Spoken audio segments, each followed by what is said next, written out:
Electricity हर जगह है। ये हमारे अप्लायंसेस को हीट करता है, स्पीकर्स को पावर देता है म्यूजिक प्ले करने के लिए और मशीन्स को चलाता है। इसका मतलब है कि इलेक्ट्रिसिटी में वो एनर्जी है जो यूजफुल काम करने में इस्तेमाल होती है। लेकिन हम कैसे मेजर करें कि किसी अप्लायंसेस ने कितनी इलेक्ट्रिकल एनर्जी यूज की है या बैटरी जैसे सोर्सेस से कितनी एनर्जी सप्लाई हो रही है। इस वीडियो में हम इलेक्ट्रिकल एनर्जी को वोल्टेज, चार्ज, करंट जैसे टर्म्स में समझेंगे। तो चलिए शुरू करते हैं।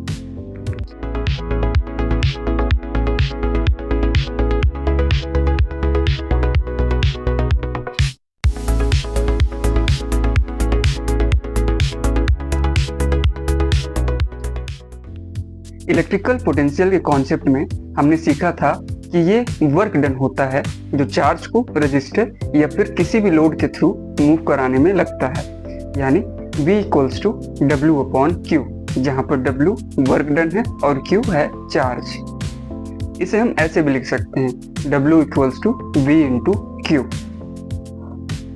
इसका मतलब है कि वर्क डन डिपेंड करता है कितना चार्ज मूव हुआ और हमने लोड पर कितना पोटेंशियल डिफरेंस अप्लाई किया।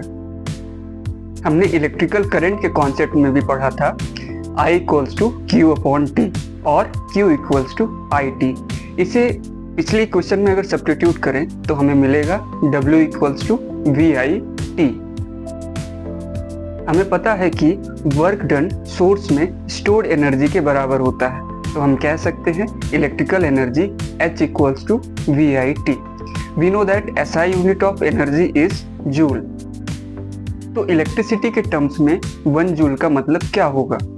अगर 1 एम्पियर का करंट किसी लोड से 1 सेकेंड के लिए फ्लो करता है, जब उस पर 1 वोल्ट का पोटेंशियल डिफरेंस अप्लाई करते हैं, तो हम कहेंगे कि वहां पर 1 जूल एनर्जी कंज्यूम हुई है। अब हम बात करते हैं इलेक्ट्रिकल पावर की। हमें पता है power equals to work done upon time. Electrical terms में अगर इसमें हम वैल्यू सब्स्टिट्यूट करें तो ये हो जाएगा VIT अपॉन T या फिर P equals to V into I। तो हमारे पास 2 इंपॉर्टेंट फॉर्मूले हैं। पहला इलेक्ट्रिकल एनर्जी के लिए H इक्वल्स टू VIT और दूसरा पावर के लिए P इक्वल्स टू VI।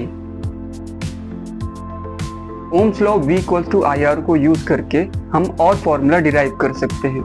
इसे एनर्जी इक्वेशन में सब्स्टिट्यूट करने पर हमें मिलता है H equals to IR IT या फिर H equals to I square RT और पावर के लिए ये हो जाएगा P equals to I square R। इसी तरह अगर हम I equals to V upon R use करते हैं तो हमें मिलेगा H equals to V upon R into T या फिर H equals to V square upon R into T और पावर के लिए हो जाएगा P equals to V square upon R। तो इलेक्ट्रिकल एनर्जी के लिए हमारे पास फॉर्मूला है H इक्वल्स टू VIT, दूसरा H equals to I square RT और तीसरा H equals to V square upon R into T।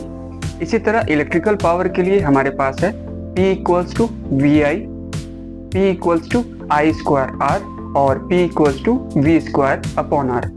अगले वीडियो में हम इलेक्ट्रिसिटी पर न्यूमेरिकल प्रॉब्लम्स सॉल्व करेंगे, तो सब्सक्राइब करना ना भूलें ताकि आप अपडेटेड रहें।